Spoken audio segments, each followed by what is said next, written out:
तुझे माफ किया,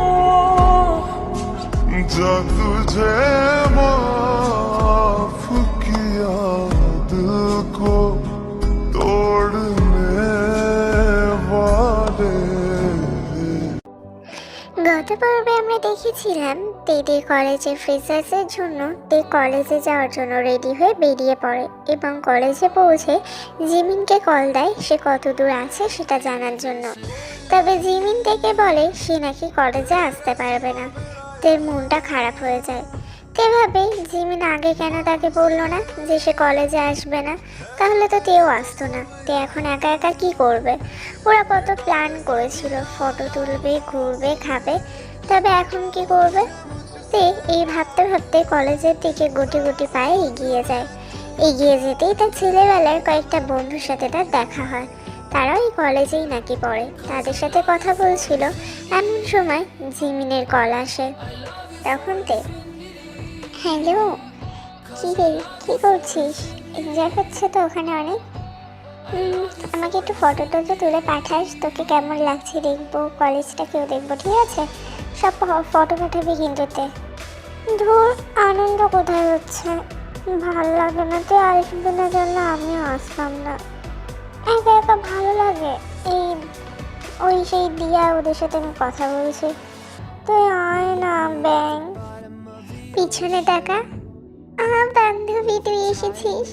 তুই জানিস আমি তোকে কত মিস করছিলাম। চল, এখন আমরা অনেক মজা করব। চল চল। দেখতেই পাচ্ছি বাবা কত মিস করছিলিস। চল ফটো তুলবো, চল চল। এরপরে দুই বান্ধবী মিলে তাদের ক্লাসরুমে যায়, কারণ এখন তাদের ওয়েলকাম হবে। ওখানেই চলে যায় পরপর 1 ঘন্টা। এর মাঝে তে জিমিনকে বলে আজ নাকি সুগা আসবে। তে তার সাথে দেখা করে তারপরে ফিরবে। জিমিন তেকে জিজ্ঞাসা করে সুগা কখন আসবে। উত্তরে তে জানায় সে জানে না, পরে নাকি সুগা তাকে জানিয়ে দেবে। বেশ কিছুক্ষণ কাটে, তারা ফটো তোলে, অনেক কিছু খায় এবং মজা করে। দুপুর 12টা নাগাদ তখন জিমিন থেকে বলে, কি এতে তরুণী কখন আসবে? কত সময় পেরিয়ে গেল দেখ। আর জানিস জাঙ্কু আমার সাথে কথা বলছি। হ্যাঁ বান্ধবী কত ব্লাশ করছে দেখো। আর সুগা বলছিল আসতে একটু লেট হবে বুঝলি। জানিস কোয়েল আমার ব্যাংকটা না নিয়ে গেছে। তাহলে কি আমি চলে যাব? আর তুই তোর ব্যাংকটা নিয়ে নে যা। এরপরে সেখান থেকে জিমিন চলে যায়, কারণ তার বাড়িতে একটু স্ট্রিক্ট ছিল। যদিও তের বাড়িতে কম স্ট্রিক্ট ছিল না, তার বাড়িতে স্ট্রিক্ট ছিল, তবে আজকের জন্য তের অনেকটাই ছাড় ছিল, যা জিমিনের ক্ষেত্রে ছিল না। জিমিন থেকে বিদায় জানিয়ে সেখান থেকে চলে যায়। এদিকে তে একবার সুগাকে কল করে, তবে সুগা কলটা রিসিভ করে সে কিছু শুনতে পায় না বলে কলটা রেখে দেয়, যেটা দেখে তে ভাবে হয়তো সুগা তাকে ইগনোর করেছে। এইদিকে আমাদের বোকাতে কান্না করতে থাকে। তার মাঝে তার একটা ছেলেবেলার বান্ধবীর সাথে তার দেখা হয়, জিসো। সে সবটাই জানে। তে জিসোর সাথে সব শেয়ার করে কান্না করতে থাকে। জিসো তেকে বোঝায় যে সুগা যদি তাকে ইগনোরই করতো তাহলে কলটা রিসিভ করতো না। এদিকে তারা দুজন কথা বলা শেষে জিসো তেকে বলে সে নাকি বাড়ি ফিরবে। জিসো তেকে যখন বাড়ি ফেরার কথা বলে তখন তে ভাবে সে একা থেকেই বা কী করবে, সেও বাড়ি ফিরবে। তাই সেও জিসোকে বলে যে সেও বাড়ি ফিরবে। তারা কিছুক্ষণ সেখানে থাকে এবং জিসোতের মনটাকে একটু ঠিক করে বলে বাড়ি ফেরার কথা। তখন জিসো তেকে বলে কি রে তোর ব্যান্ডটা কই? তে তখন জিসোকে বলে তার ব্যান্ডটা তার কাছে নেই, একটা ফ্রেন্ডের কাছে আছে। তখন জিসোকে 1 মিনিট দাঁড়াতে বলে তে সেখান থেকে দৌড়ে যায়। তে একটি সুন্দর শাড়ি পরেছিল, সাথে চুলটা খোলা, আর সামনেই পড়ে সুগা। হঠাৎ করে ধাক্কা লাগে। কে রে তুই? তে আর সুগার দেখা হয় কিছুটা মুভির মতনই।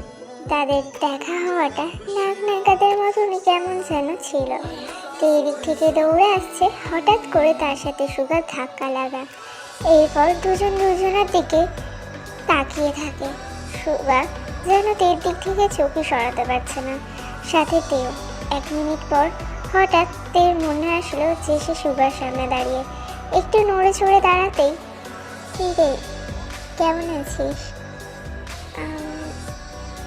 কখন এসছিস তুই? তোদের ওয়েলকাম হয়ে গেছে? আলহামদুলিল্লাহ, ভালো আছি। তুই কেমন আছিস? আর তখন আমার কলটা কেটে দিলি কেন? তুই তোমাকে বললিও না যে তুই এক্ষুনি আসবি। আসলে আমি তখন ট্রেনে ছিলাম, আর বেশি ভালো করে শুনতেও পাচ্ছিলাম না, তাই কল লিখে দিয়েছিলাম। বাই দ্য ওয়ে, তুই এখন আছিস তো? তুই যতক্ষণ বলবি ততক্ষণই থাকবো, কিন্তু তুই কখন বাড়ি যাবি? আমি তখনই যাবো তাহলে। আমার বলা না বলার সাথে কি যায় আসে? তোর ইচ্ছা হলে তুই থাকবি, আমি তো সেই সন্ধ্যাবেলা বাড়ি যাবো। তুই যদি থাকিস তাহলে আমাকে একটা কল করে দিস, আর চলে গেলে কি আর করবো, আমাকে তাহলে একটা কল করে দিস। বাই দ্য ওয়ে, আমি এখন আসছি, হ্যাঁ, আমার ফ্রেন্ডরা ওয়েট করছে। সুগা তেকে আবারও একবার হার্ট করে সেখান থেকে চলে যায়। সে যেতে যেতে তের দিকে একবার তাকায়, তে কিছু বলে না। তে চুপচাপ সুগার দিকে তাকিয়ে থাকে, তার চলে যাওয়ার দিকে তাকিয়ে থাকে। কতবার আর কতবার ছেলেটা এই মেয়েটাকে কষ্ট দেবে?